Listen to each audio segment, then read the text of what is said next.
बुद्धी आणि भक्तीची अद्भुत गाथा. श्री गणेश.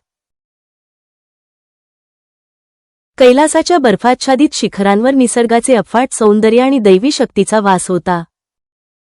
माता पार्वतीला आपल्या घराच्या रक्षणासाठी एका अत्यंत विश्वासू आणि निष्ठावान सेवकाची गरज होती.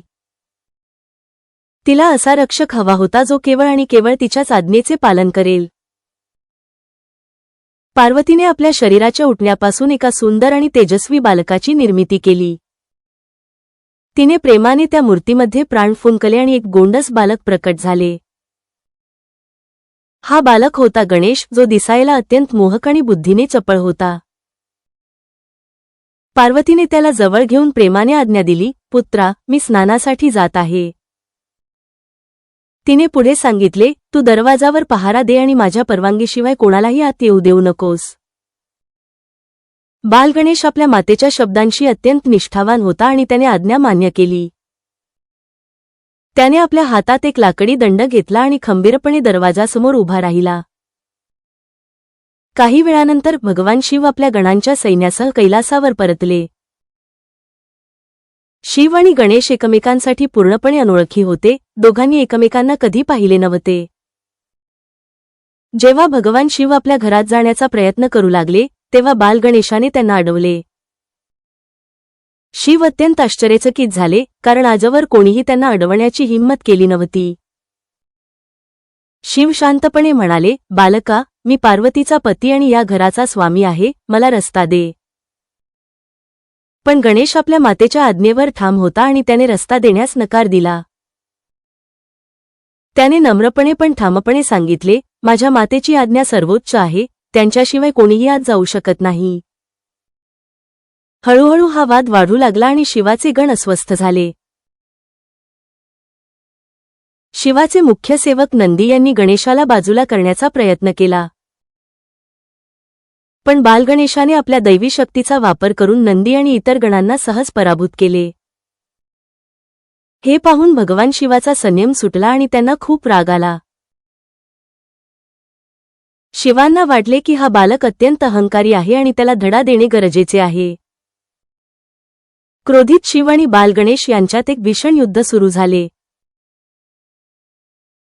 या युद्धामुळे संपूर्ण आसमंत हादरला आणि ढग मोठ्याने गरजले. संपूर्ण सृष्टीला या दैवी संघर्षाची जाणीव झाली आणि सर्वत्र भीती पसरली. शेवटी क्रोधाच्या भरात भगवान शिवाने आपल्या त्रिशूळाने प्रहार केला. त्या भीषण प्रहाराने बालगणेशाचे शीर धडावेगळे झाले. जेव्हा माता पार्वती स्नानानंतर बाहेर आली, तेव्हा तिने आपल्या पुत्राला मृत पाहिले. तिच्या दुःखाची सीमा उरली नाही आणि ती मोठ्याने रडू लागली. तिचा हा शोक हळूहळू महाकालीच्या रौद्र रूपात बदलला. तिने रौद्ररूप धारण केले आणि संपूर्ण सृष्टीचा विनाश करण्याचा निर्णय घेतला. तिने गर्जना केली, ज्याने माझ्या पुत्राचा वध केला, त्याला आणि त्याच्या सृष्टीला मी नष्ट करेन. हे पाहून देवांमध्ये प्रचंड घबराट पसरली आणि सर्वत्र गोंधळ उडाला.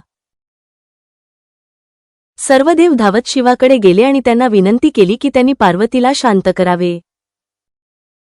भगवान शिव यांनी पार्वतीच्या डोळ्यांतील अश्रू पाहिले आणि त्यांना आपल्या चुकीची जाणीव झाली. शिवांनी पार्वतीला शांत करण्याचा प्रयत्न केला आणि तिला वचन दिले की ते गणेशाला पुन्हा जिवंत करतील. पार्वतीने विचारले, माझा पुत्र पुन्हा कसा परत येईल, हे कसे शक्य आहे? शिवांनी आपल्या गणांना बोलावले आणि त्यांना एक विशेष आज्ञा दिली. शिवांनी सांगितले, उत्तरेकडे जा आणि जो पहिला प्राणी मिळेल, ज्याची आई त्याच्याकडे पाठ करून झोपली असेल, त्याचे शीर घेऊन या. शिवांच्या आज्ञेनुसार नंदी आणि इतर गण वेगाने उत्तरेकडील जंगलांकडे निघाले. गणांनी अनेक प्राण्यांचा शोध घेतला, पण त्यांना शिवांनी सांगितलेली अट पूर्ण करणारा कोणीच दिसला नाही. अखेर त्यांना एका हत्तीचे पिल्लू दिसले जे आपल्या आईच्या मागे शांतपणे झोपले होते. गणांनी ते हत्तीचे शीर घेतले आणि त्वरित कैलासावर परतले.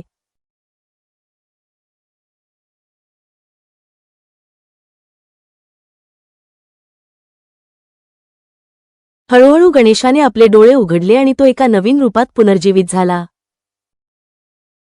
पार्वतीने आपल्या पुत्राला पाहिले आणि आनंदाश्रूंनी त्याला आपल्या कुशीत घेतले. आता गणेश केवळ एक बालक नव्हता, तर तो हत्तीच्या मुखासह एक अद्वितीय दैवी रूप बनला होता. काही काळानंतर देवांमध्ये एक चर्चा सुरू झाली की प्रथम पूजनीय कोण असावे.